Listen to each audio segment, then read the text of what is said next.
Hello everyone. I hope आप सब ठीक हैं और आपकी प्रिपरेशंस भी बहुत अच्छी चल रही होंगी।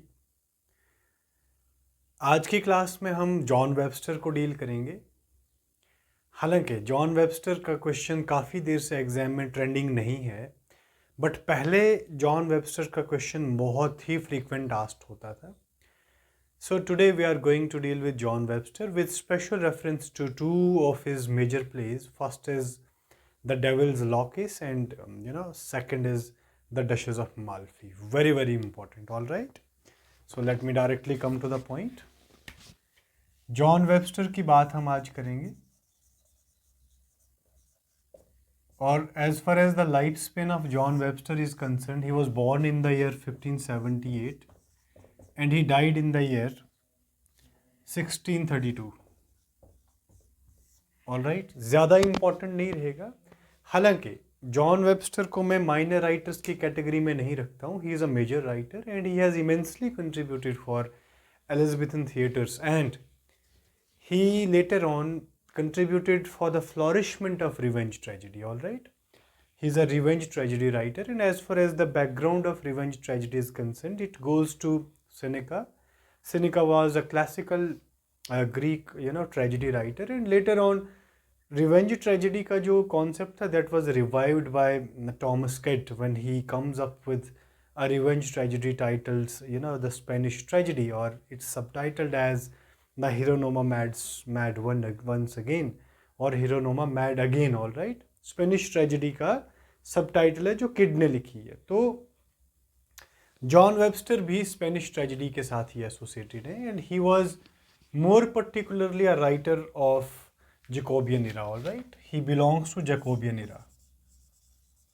ये जैकोबियन इरा का राइटर है और जैकोबियन इरा का टाइम पीरियड इंपॉर्टेंट रहता है students. It starts from 1603 to 1625। All right, more particularly अगर हम स्टार्टिंग से I mean from introduction, what becomes important is the genre and a particular term with which John Webster was closely associated. It is macabre. Macabre is a dramatic genre. It's a sub-genre of drama. And what does macabre means? It's, ghostly appearance. Macabre means ghostly, grim, supernatural. All right. इसके बाद frightening, murder, so on and so forth. तो macabre ये जो term है इसका question exam में पूछा गया है कि मैकाब्रे का मीनिंग क्या होता है and with whom macabre as a term is associated. तो मीनिंग आपको पता है, ghostly, grim, supernatural, frightening. All right, and it is associated with John Webster. Important रहेगा। इसके बाद John Webster is mainly known for revenge tragedies. Very very important. Webster is mainly known for revenge tragedies. All right, और John Webster जो थे, he was mentioned by T.S. Eliot in one of his most famous work. T.S. Eliot mentioned Webster in one of his major work, Whispers of Immorality. Question ये बनेगा कि John Webster ने Whispers of Immorality के अंदर T S Eliot ने Whispers of Immorality के अंदर John Webster को मेंशन किया, और what he annunciated about John Webster, he said that he was skull beneath the skin. he was skull beneath the skin. Very very important. So question exam में बन सकता है कि who was skull beneath the skin? It was John Webster, and this statement was made by T.S. Eliot in one of his famous work, Whispers of Immorality. Important रहेगा. अब John Webster के दो important tragedies को आज की class में हम cover करने की कोशिश करेंगे. Apart from this literary career जो है जॉन वेबस्टर का, that becomes very important. And what I mean by literary career is collection of his works. All right, so जो पहला वर्क था that was West Ward Ho, All right, Westward Ho is a drama. It's a play written by John Webster in collaboration with Thomas Dekker. Important रहेगा, collaboration में है, Thomas decker के साथ मिल के लिखा है. और वेस्टवर्ड हो जो है it's used as a slogan. Alright, it's used as a slogan by Viola, and Viola is a heroine in Shakespeare in Twelfth Night. Important रहेगा. Next is northward ho. Northward Ho. Northward is again written by Webster in collaboration with Dekker. Dekker के साथ ही मिलके लिखा है, important रहेगा. Next play is sir Thomas white. ये question बन सकता है. वैसे तो सर टॉमस वाइट आपको मालूम है कौन है, but it's a play also written by John Webster title Thomas Wyatt. Next is the White Devil. The White Devil भी इंपॉर्टेंट एक ट्रेजेडी है. Next is the Duchess of Malfi. Very very important. Duchess of Malfi आप सबको मालूम है, major work है जिस पे जॉन वेबस्टर की जो लिटरेरी फेम है वो रेस्ट करती है. Next is the Devil's Law Case. The Devil's Law Case. और डेविल्स लॉ केस का यॉनर पूछा गया. It's a tragic comedy. Devil's Law Case is a tragic comedy. It becomes very important. All right, in titles के अलावा कुछ 4-5 titles और हैं, वो एज अ टाइटल बहुत इंपॉर्टेंट रहेंगे, बट जहाँ से क्वेश्चन रहने की संभावना होती है वो आपका डशेस ऑफ माल्फी ही है. Next is anything for a quiet life. Anything for a quiet life. Anything for a quiet life is a play written by John Webster, and it was written with Thomas Middleton. Alright, Thomas Middleton के साथ मिलके लिखा था ये. Thomas Middleton भी minor writer है, लेकिन इनका एक वर्क बहुत इंपॉर्टेंट है, वो नेक्स्ट क्लास में करेंगे. Next is a cure for cuckold. All right, it's again a play written by Webster. It was written by Webster in collaboration with William Rowley. Very very important. William Rowley के साथ मिलके लिखा था. Next is Affair Made of Athens. Affair Made of Athens. Important रहेगा बेटे. All right. And next is Apicus and Virgins. Virginia. Apicus and Virginia. All right. ये भी एक प्ले है, important रहेगा. इस सारी लिस्ट में ईस्टवर्ड हो वेस्टवर्ड हो जो है वो टॉमस डेकर और वेबस्टर ने मिलके लिखा है. Devil's Law Case tragic comedy है जो इसका यॉनर पूछा गया है. Anything for a quiet life it's written by Webster in collaboration with Middleton. A cure for cuckold is written by Rowley and Webster. Important रहेगा. अब जॉन वेबस्टर का सबसे इम्पॉर्टेंट जो प्ले है, एंड मोर पर्टिकुलरली जो एक tragedy है, और उसमें भी अगर मोर पर्टिकुलरली हम देखें तो it's a revenge tragedy. It is titled as the Duchess of Malfi. Duchess of Malfi बहुत ही इंपॉर्टेंट प्ले है. All right, Duchess of Malfi is a revenge tragedy. Very very important. It's a revenge tragedy. और revenge tragedy की मैंने आपको कहानी पहले बता दी कि रिवेंज ट्रेजेडी का ओरिजिन कहाँ से हुआ, किसने इसको एडवोकेट किया, किसने फेमस किया, किसने पॉपुलराइज किया, वो मैं कह चुका हूँ. Duchess of Malfi is a revenge tragedy, and the setting of this tragedy becomes very important. The setting was in Milan, Italy. All right, और माल्फी एक प्लेस है, वहाँ 3 जगह इसकी सेटिंग हुई है, मिलान, इटली और माल्फी के अंदर. All right, next is important, इसका सब्जेक्ट मैटर रहेगा. सब्जेक्ट मैटर का मतलब क्या है, किसकी थीम्स क्या है. It deals with corruption, it deals with misuse of power. All right, and it deals with social class and cruelty. All right, इसके subject matters हैं ये. Source become very important. What is the source of John Webster's Duchess of Malfi? The source of Duchess of Malfi is William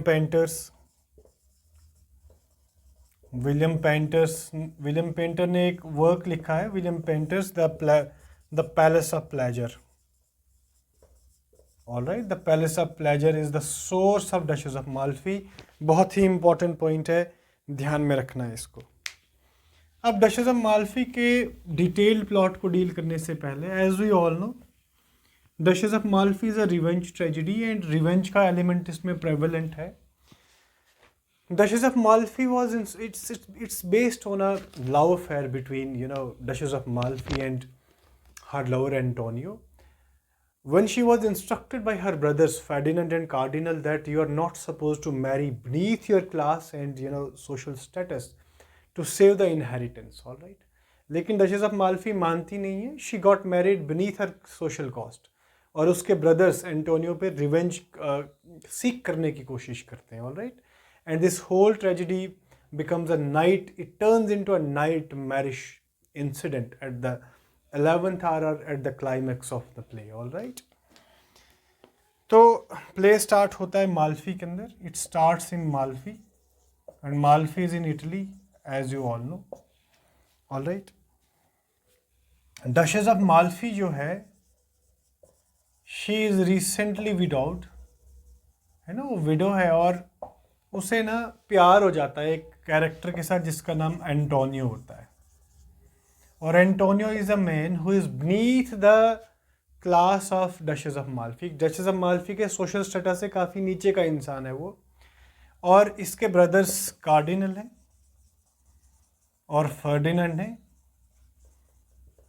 cardinal और Ferdinand ने strongly instruct किया था duchess of Malfi को कि आपने Antonio के साथ शादी नहीं करनी है, बट ये शादी कर लेते हैं और they make an elopement. Malfi जो है वो भाग जाती है एंटोनियो के साथ and she bears 3 childrens to him, alright.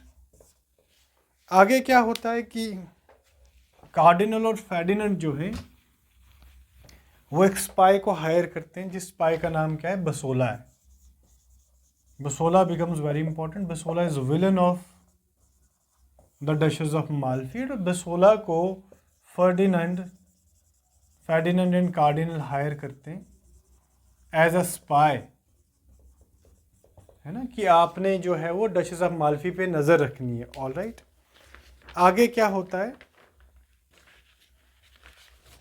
Duchess of Malfi को ये मालूम नहीं कि बसोला जो है वो एज अ स्पाई एक्ट कर रहा है उस पर, और डचेस ऑफ माल्फी बसोला को अपने कॉन्फिडेंस में ले लेती है और अपनी कुछ ज्वेलरी जो है वो इसके हाथ में एंटोनियो के लिए भेज देती है कि ये ज्वेलरी जो है वो आप एंटोनियो को हैंड ओवर कर देना।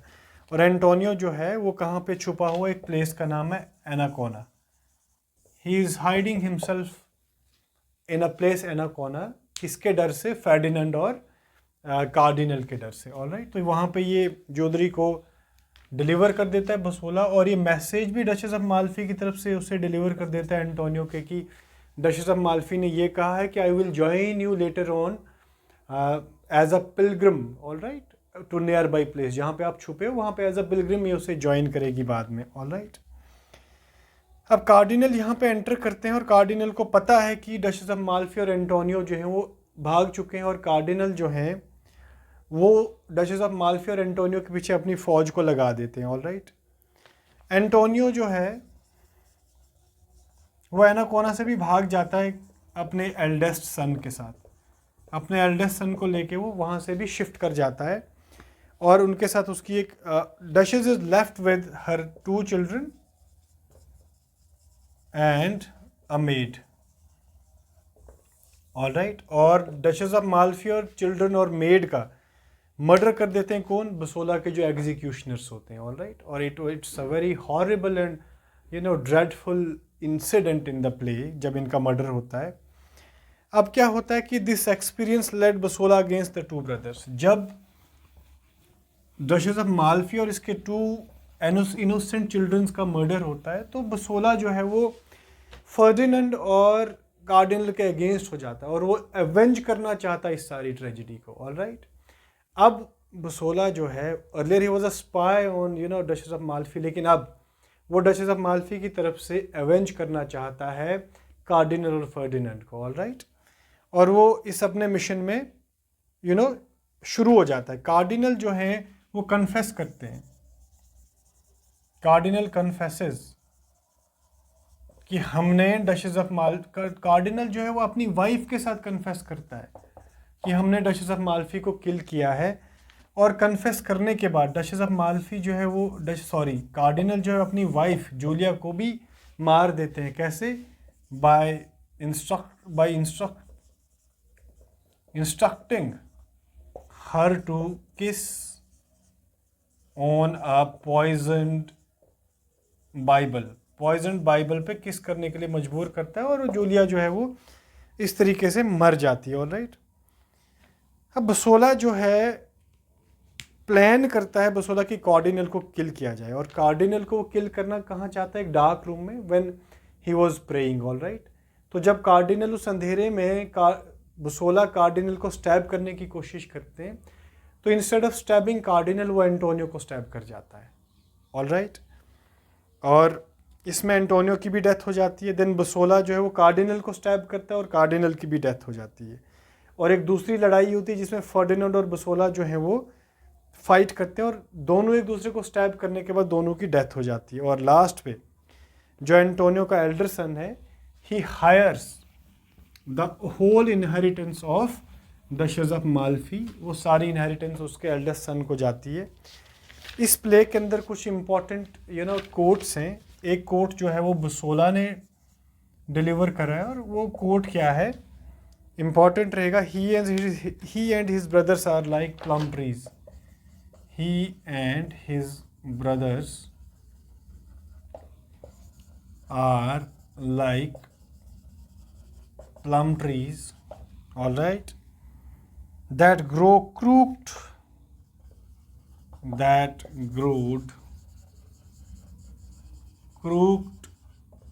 over poles.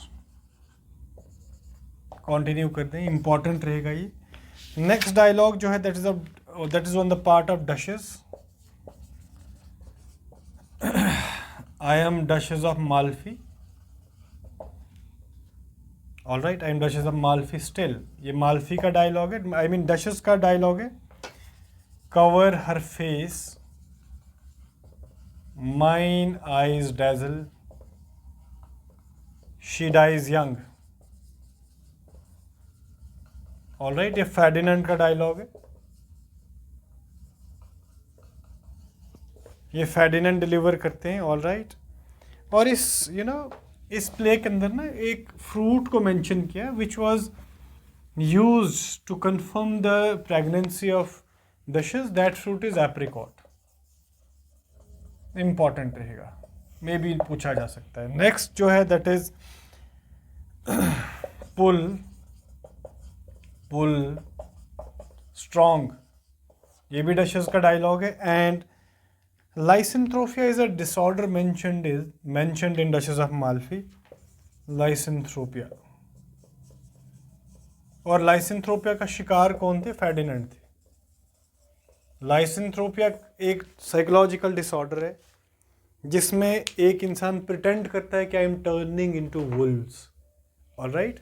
So duchess of Malfi very important. Characters बहुत इंपॉर्टेंट हैं। बसोला का कैरेक्टर इंपॉर्टेंट रहेगा, सोर्सेज इंपॉर्टेंट रहेंगे, और सेटिंग इंपॉर्टेंट रहेगी, इसका सब्जेक्ट मैटर इंपॉर्टेंट रहेगा, और जो प्लॉट आपको मैंने बताया it is again very important. और आज की क्लास में हम इतना ही करेंगे। नेक्स्ट क्लास में हम एक और प्ले को लेके आएंगे that is titled as the White Devil, alright. और जब तक सिलेबस आता है डियर स्टूडेंट्स, तब तक थोड़ा सा वीडियो ऑफ एंड ऑन ही रहेगा। Once the syllabus will be published from JKPSC, I will continue the videos whether it's major portion or minor portion, all right. Thank you for support. Thank you for love.